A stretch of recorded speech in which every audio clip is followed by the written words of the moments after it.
Hello and welcome to Suncoast FYI. It's great to be back with you, and I'd like to start by thanking my colleagues, Marco Lamano and Annette Gutierrez, for filling in for me while I was away. Now on today's show, we welcome Mari Barnes and Justin Catala from Lab Services, Megan Howell from Second Heart Homes, and Jane Harris from Art Center Sarasota, right here on Suncoast FYI.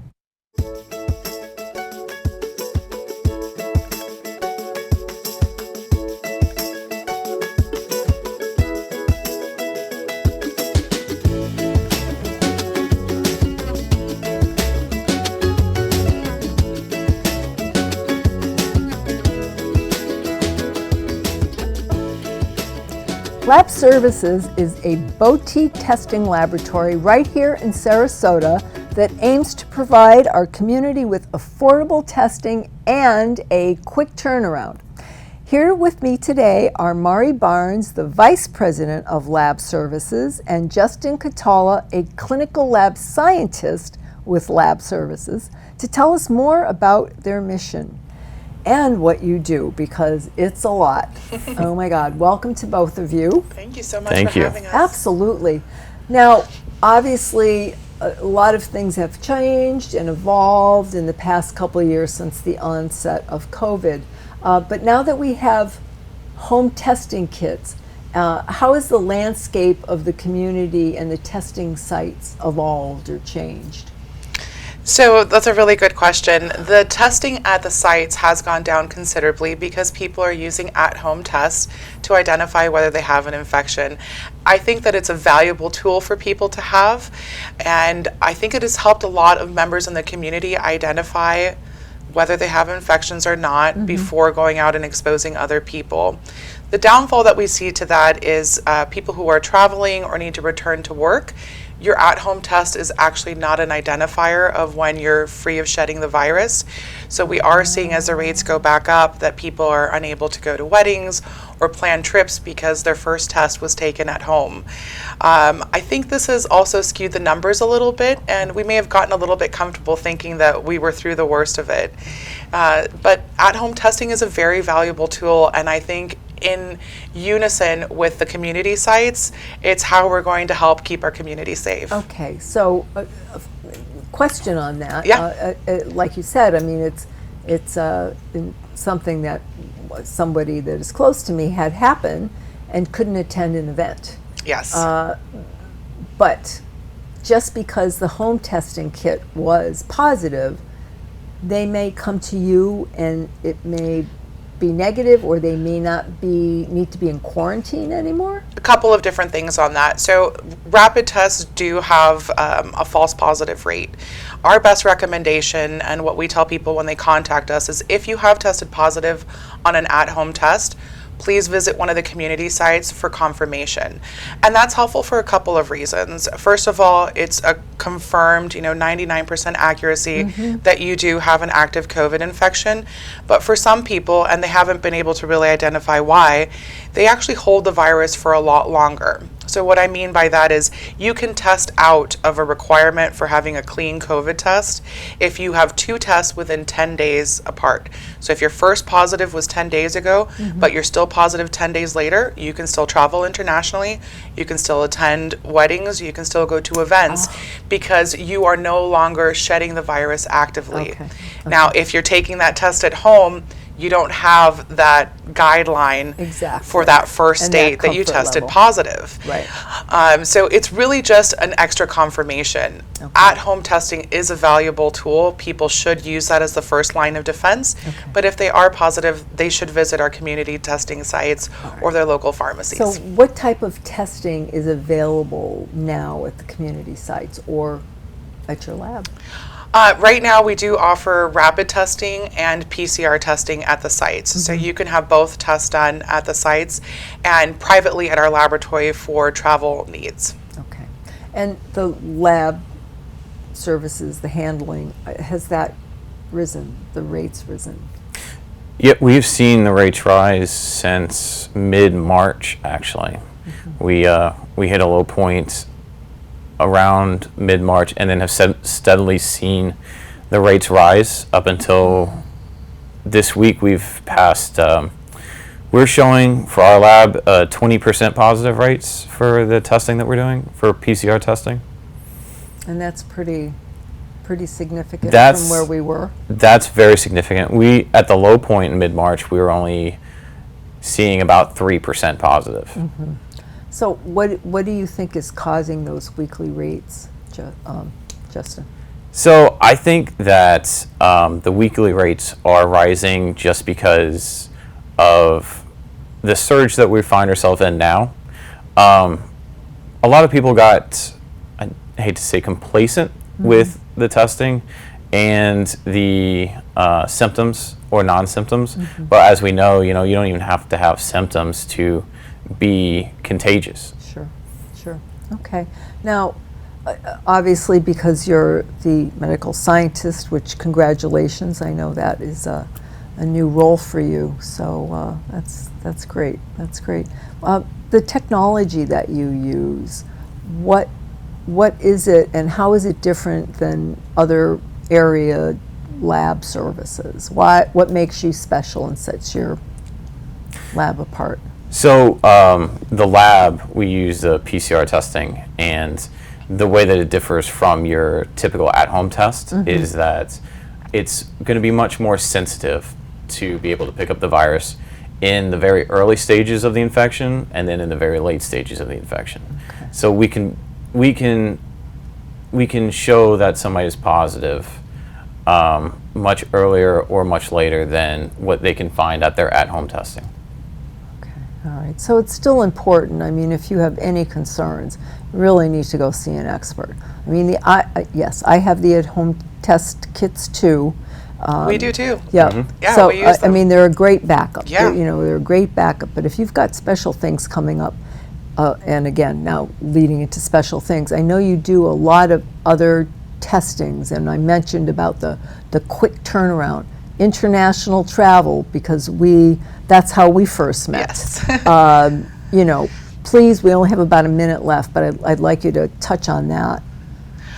So right now we're a full diagnostic laboratory, so we are able to do a lot of different types of testing.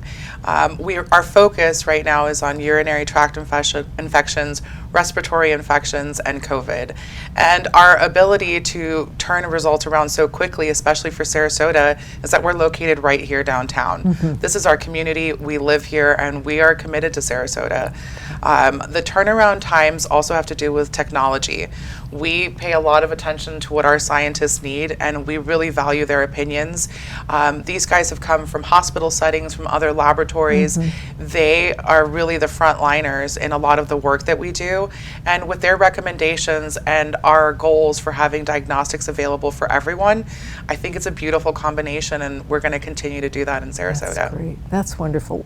Well, thank you both for being here. I know we'll put your website across the bottom, but I just think you guys are great, and all the work that you've done for our community and helping, keep us all safe. Thank you so much. Really appreciate it.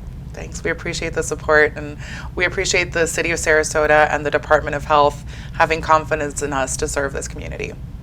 Great. Coming up, I sit down with Megan Howell from Second Heart Homes to discuss the expansion of their mental health housing program. So please stay tuned.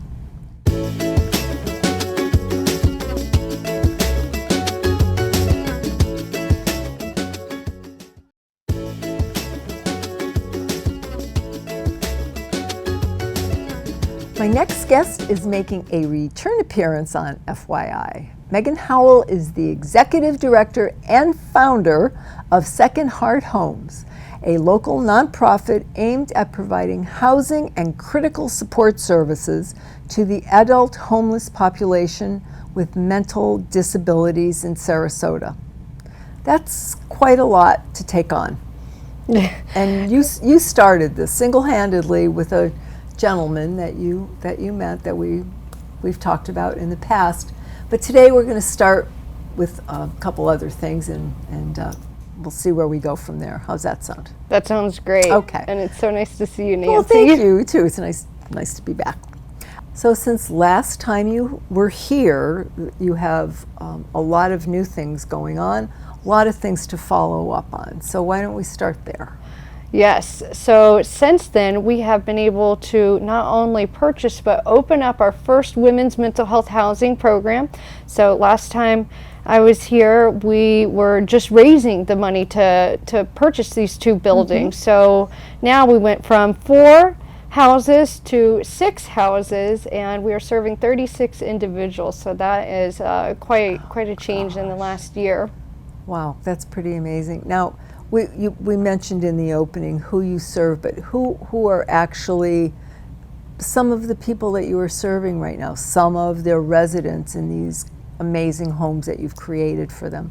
Yes, so our very first female client, everyone might see her around downtown because she's now working. Her name's Denise, and she was living in an apartment taking care of her husband until he passed from cancer, and she was given a short period of time, and then she hit the streets, didn't even have a moment to grieve, and was homeless for several years. And she became our very first female client on December 1st, and she was employed December 3rd and has been working and climbing up that ladder ever since with her own tenacity and the help of us in our housing. And the help of you, absolutely.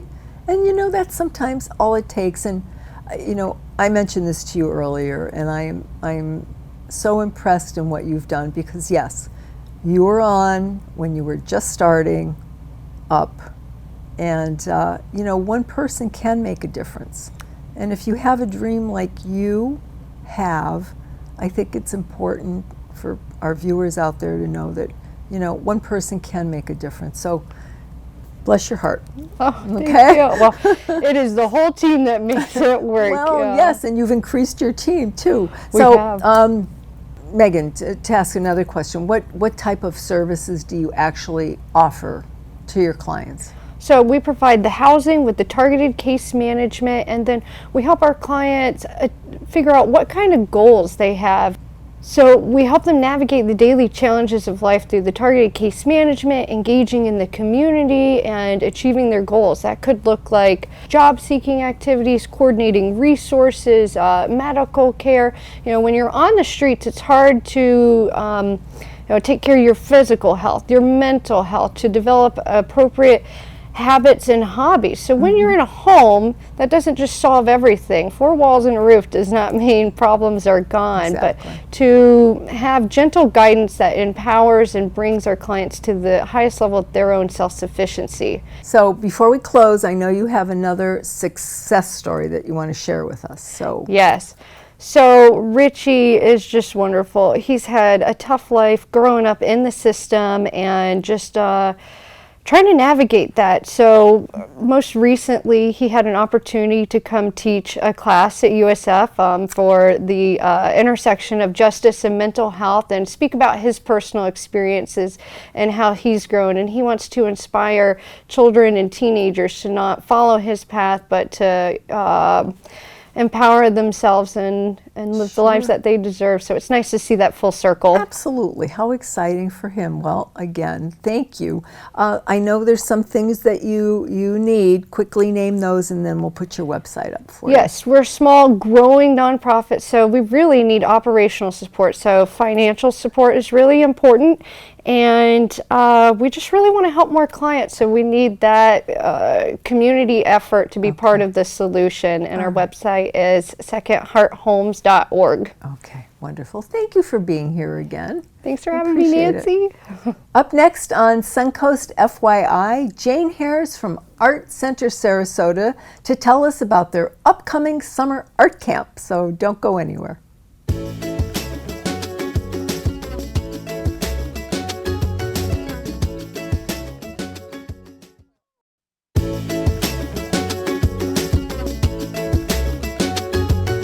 Just a stone's throw away from the Van Wezel is another artistic Suncoast gem called Art Center Sarasota. Here with me to discuss their upcoming summer art camp is the education director of the center, Jane Harris. Well, you have a lovely job. I do. And what better thing could it be than working with art and kids? And adults.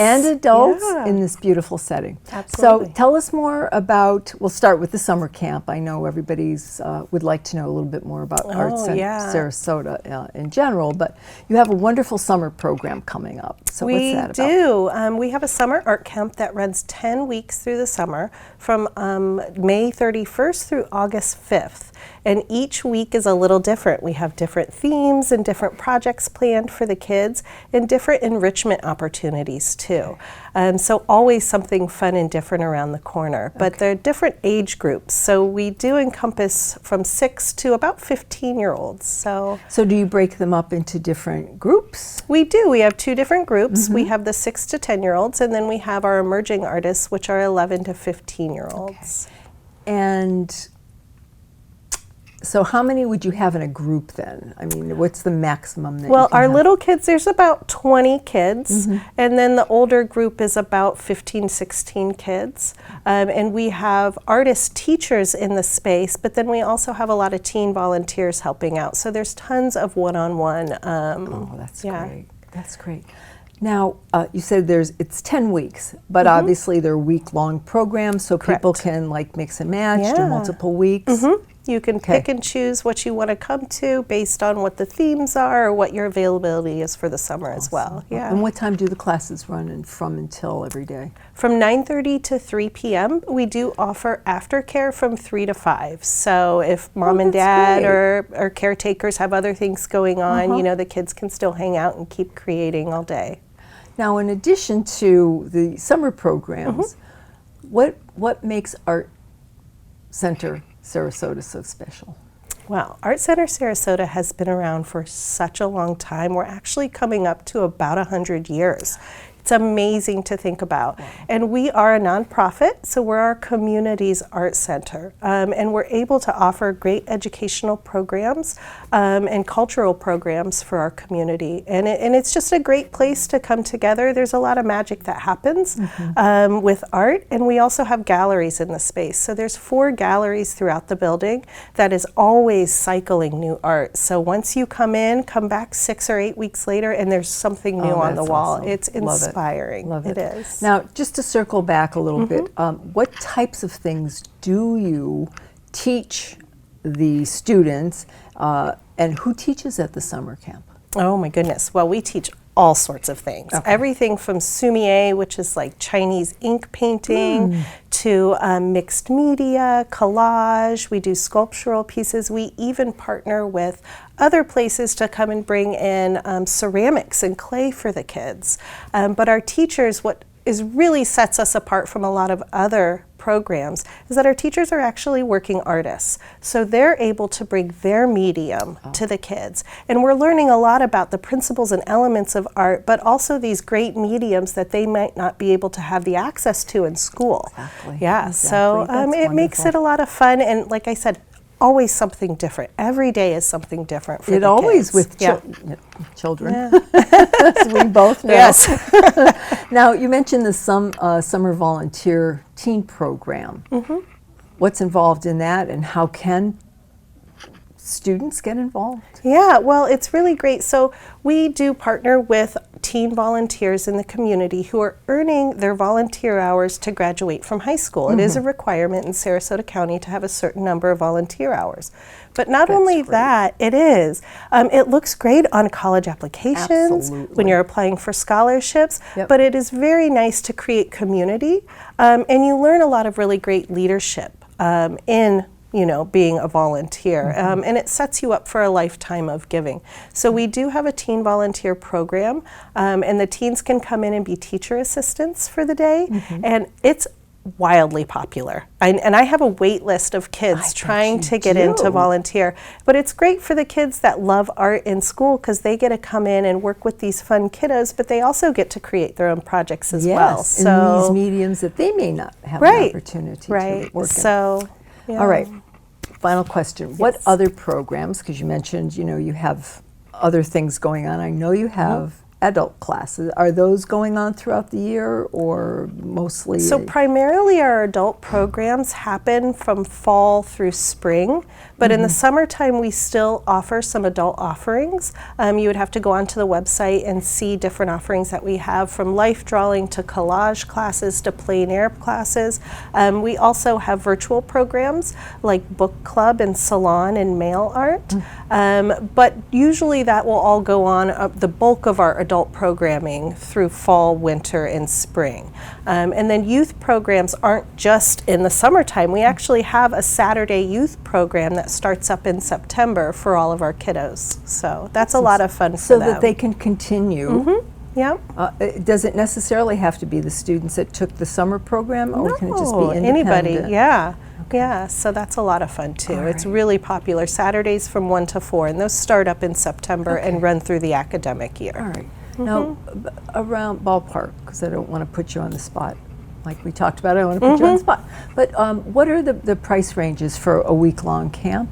Well, camp is anywhere from 4 to 5 days, depending on if we have a holiday week, Sure. like Memorial Week Yeah. or a 4th of July week. But they range from $250 to $300 for a full week. Okay, lovely. Thank you so much for being here. Absolutely. And Thank I you. know that my team in the back will run your website across so that everybody can go online and find you. Yeah, great. Thank you so much for having me. Thank you for being here. We hope you enjoyed the show today, and thank you for joining us on Suncoast FYI. If you would like to promote your nonprofit or community event, we would love to hear from you, and this is a complimentary service.